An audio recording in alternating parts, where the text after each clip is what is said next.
വഖഫ് ബോർഡിനെതിരെ കടുത്ത പ്രതിഷേധവുമായി വിദ്യാർത്ഥികൾ. ഹനുമാൻ ചാലീസ ചൊല്ലിയാണ് വിദ്യാർത്ഥികൾ പ്രതിഷേധം അറിയിച്ചത്. കോളേജ് ഭൂമിയിൽ വഖഫ് ബോർഡ് അവകാശവാദം ഉന്നയിച്ചത് വിദ്യാർത്ഥികൾക്ക് അതൃപ്തി ഉണ്ടാക്കിയിരുന്നു.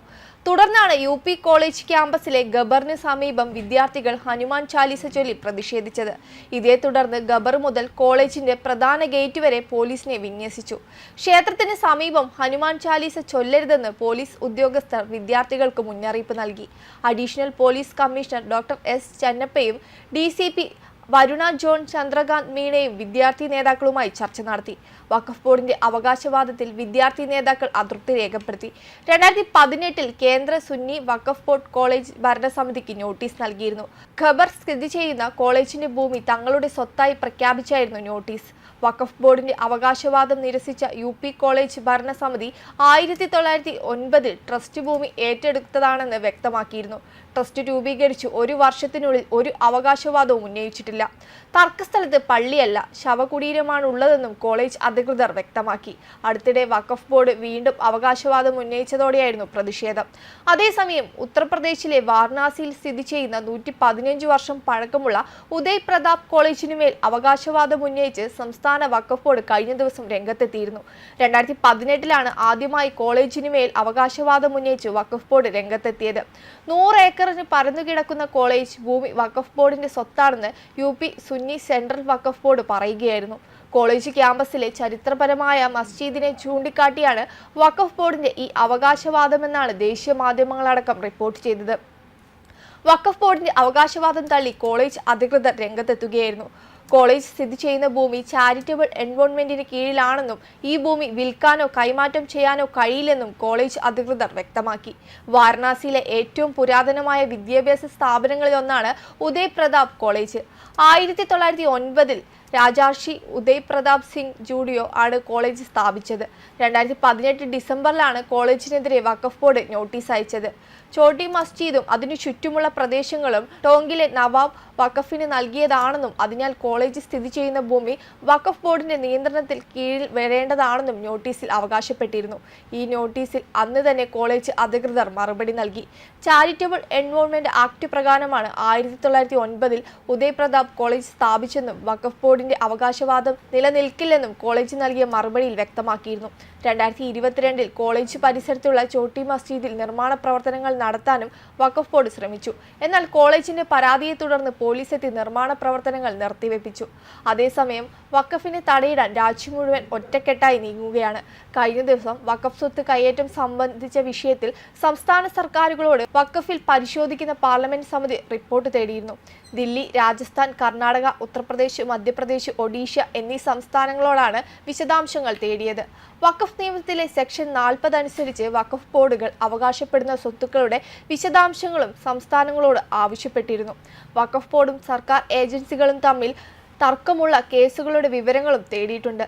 മുസ്ലിങ്ങളുടെ സാമ്പത്തിക സാമൂഹിക സ്ഥിതി പഠിക്കാൻ 2005 UP സർക്കാർ രൂപവൽക്കരിച്ച സജ്ജാർ സമിതി റിപ്പോർട്ടിൽ സർക്കാർ വകുപ്പുകൾ ഉൾപ്പെടെ വഖഫ് സ്വത്തുകൾ അനധികൃതമായി കൈവശം വയ്ക്കുന്നതായി ചൂണ്ടിക്കാട്ടിയിട്ടുണ്ട്. കൂടാതെ മുൻ സർക്കാരിന്റെ കാലത്ത് രൂപീകരിച്ച സംസ്ഥാന വഖഫ് ബോർഡ് ചന്ദ്രബാബു നായിഡു സർക്കാരിന്റെ നേതൃത്വത്തിലുള്ള ആന്ധ്രാപ്രദേശ് സർക്കാർ കഴിഞ്ഞ ദിവസം പിരിച്ചുവിട്ടിരുന്നു. കേന്ദ്ര സർക്കാരിന്റെ വഖഫ് ഭേദഗതി ബില്ലിനെതിരെ ഉയർന്നുവരുന്ന വിവാദങ്ങൾക്കിടെയായിരുന്നു NDAയുടെ ഭാഗമായ TDPയുടെ നീക്കം. സംസ്ഥാന വഖഫ് ബോർഡ് ഏറെ കാലമായി പ്രവർത്തനരഹിതമാണെന്നും എല്ലാവരെയും ഉൾക്കൊള്ളുന്നതാണെന്നും ചൂണ്ടിക്കാട്ടിയാണ് നടപടി. 2023 ഒക്ടോബറിൽ ജഗൻമോഹൻ സർക്കാർ പുറത്തിറക്കിയ ഉത്തരവാണ് ആന്ധ്ര ന്യൂനപക്ഷ ക്ഷേമ മന്ത്രാലയം റദ്ദാക്കിയത്. 11 അംഗങ്ങളാണ് ബോർഡിൽ ഉണ്ടായിരുന്നത്. ഇവരിൽ 3 പേർ തെരഞ്ഞെടുക്കപ്പെട്ടവരും ബാക്കിയുള്ളവർ നാമനിർദ്ദേശം ചെയ്യപ്പെട്ടവരുമായിരുന്നു. എന്നാൽ വഖഫ് ബോർഡ് നിയമനം ചോദ്യം ചെയ്തുള്ള ഹർജിയിൽ 2023 നവംബർ 1 ചെയർമാന്റെ നിയമനം ആന്ധ്ര ഹൈക്കോടതി സ്റ്റേ ചെയ്തിരുന്നു. ഹർജികൾ തീർപ്പാക്കാത്തതിനെ തുടർന്ന് ചെയർമാൻ ഇല്ലാതെ തുടരുകയായിരുന്നു. ചെയർമാൻ ഇല്ലാത്തതിനാൽ ബോർഡിന്റെ പ്രവർത്തനം നിർജീവമായതിനെ തുടർന്നാണ് തീരുമാനമെന്നാണ് സർക്കാർ ഉത്തരവിൽ പറയുന്നത്. നടപടിയെ BJP നേതാവും IT സെൽ തലവനുമായ അമിത് മാളവ്യ സ്വാഗതം ചെയ്യുകയും ചെയ്തു. മതേതര രാജ്യത്തിൽ വഖഫ് ബോർഡിനെ പിന്തുണയ്ക്കുന്ന ഒരു നിയമം ഭരണഘടനയിൽ ഇല്ലെന്ന് മാളവ്യ പറയുകയും ചെയ്തു. പലപ്പോഴും നിയമയുദ്ധങ്ങളുടെയും ആശയക്കുഴപ്പങ്ങളുടെയും വിവാദങ്ങളുടെയും വലയിൽ കുടുങ്ങിയിട്ടുള്ള ഇന്ത്യയിലെ ഒരു പ്രധാന വിഷയമാണ് വഖഫ്. മോദി സർക്കാർ പരിഷ്കാരങ്ങളുമായി മുന്നോട്ട് വന്നതോടെ വഖഫിനെ ചുറ്റിപ്പറ്റിയുള്ള ചർച്ചകൾക്ക് പുതിയ തീവ്രത കൈവന്നിരിക്കുകയാണ്. ഇസ്ലാമിക നിയമങ്ങളിൽ ആഴത്തിൽ വേരൂന്നിയ വഖഫ് ബോർഡ് ഇന്ത്യയിലെ മതപരവും സാംസ്കാരികവുമായ ചലനാത്മകതയെ സ്വാധീനിക്കുക മാത്രമല്ല, ഭൂവുടമസ്ഥതയും ഭരണവും സംബന്ധിച്ച വൈരുദ്ധ്യങ്ങൾക്കും കാരണമായി. മൂന്നാം മോദി സർക്കാരിന് കീഴിൽ രാജ്യം കൂടുതൽ മുന്നോട്ടു പോകുമ്പോൾ വഖഫ് നിയമത്തിൽ BJPയുടെ നിർദ്ദിഷ്ട ഭേദഗതികൾ നിർണായകമായി. വഖഫ് സ്വത്തുക്കളുടെ വ്യാപ്തിയും ദുരുപയോഗവും സംബന്ധിച്ച ചോദ്യങ്ങൾ ഉയർത്തുകയാണ് ഇത് ചെയ്യുന്നത്. വഖഫ് എന്താണെന്നും അത് എങ്ങനെ കൈകാര്യം ചെയ്യപ്പെടണമെന്നും BJPയുടെ പരിഷ്കാരങ്ങൾ എന്തുകൊണ്ടാണ് വഖഫ് ഭൂപ്രകൃതിയെ പുനർനിർമ്മിക്കുന്നതെന്നും നമുക്കറിയാം. നിർദ്ദിഷ്ട ഭേദഗതികൾ പാസ്സാക്കി കഴിഞ്ഞാൽ ഇന്ത്യയിൽ വഖഫ് സ്വത്തുക്കൾ കൈകാര്യം ചെയ്യുന്നതിൽ കാര്യമായ മാറ്റങ്ങൾ കൊണ്ടുവരാൻ കഴിയും. വഖഫ് ക്ലെയിമുകളുടെ നിർബന്ധിത പരിശോധനയാണ് പ്രധാന മാറ്റങ്ങളിലൊന്ന്. നിയമാനുസൃതമായ സ്വത്തുക്കൾ മാത്രമേ വഖഫിന് കീഴിൽ രജിസ്റ്റർ ചെയ്തിട്ടുള്ളൂ എന്ന് ഉറപ്പുവരുത്തുന്നതാണ്. വഖഫ് ഭൂമിയുടെ വാണിജ്യ ഉപയോഗത്തിന് ബിൽ കർശന നിയന്ത്രണങ്ങൾ ഏർപ്പെടുത്തും. ലാഭം ലക്ഷ്യമാക്കിയുള്ള വസ്തുക്കൾ പാട്ടത്തിന് നൽകുന്നത് തടയും. കൂടാതെ പലപ്പോഴും കെടുകാര്യസ്ഥതയും അഴിമതിയും ആരോപിക്കപ്പെടുന്ന വഖഫ് ബോർഡുകളിൽ സുതാര്യത വർദ്ധിപ്പിക്കാൻ മോദി സർക്കാർ ആഗ്രഹിക്കുന്നുണ്ട്.